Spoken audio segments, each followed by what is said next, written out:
আসসালামু আলাইকুম। আমি সায়রা আমিন, গ্রাম পশ্চিম বাকখালী। আমি একজন গৃহিণী ছিলাম, শখের বশে এই উদ্যোক্তা জীবনে প্রবেশ করছি। আমার উদ্যোক্তা জীবন শুরু হয়েছিল 2017 সালে।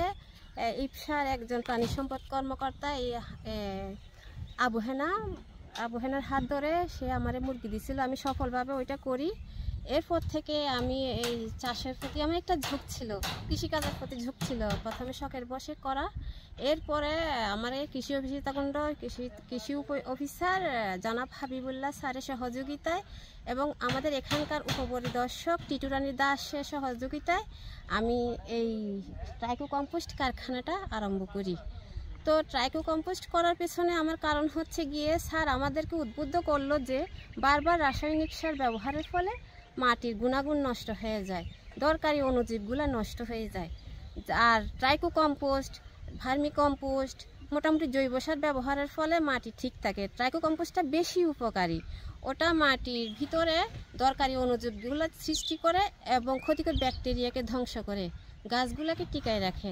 তারপর আমি চিন্তা করলাম যে আমিও যেহেতু কাজ করি আর আশেপাশে কৃষকদের জন্য উপকার হবে, আমি ট্রাইকো কম্পোস্টের কারখানাটা আরম্ভ করি।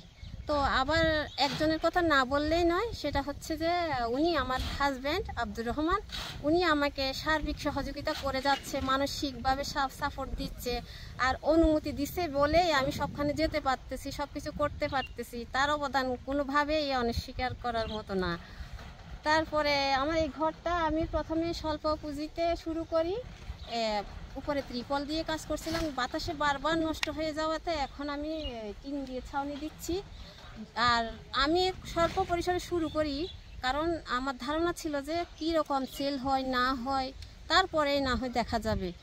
তো আশা করি আল্লাহর রহমতে আলহামদুলিল্লাহ সেল ভালো হচ্ছে, আমি অনেক সাড়া পাচ্ছি। আমি গত পরশু দিয়েছিলাম প্রায় 3 টনের মতো সার এবং আজকেও দিচ্ছি। এখন আলহামদুলিল্লাহ এছাড়াও আমি অনলাইনে বিভিন্নভাবে সাড়া পাচ্ছি। সবার অনুপ্রেরণা এবং সহযোগিতা যদি পাই আমি আরও চালিয়ে নিব।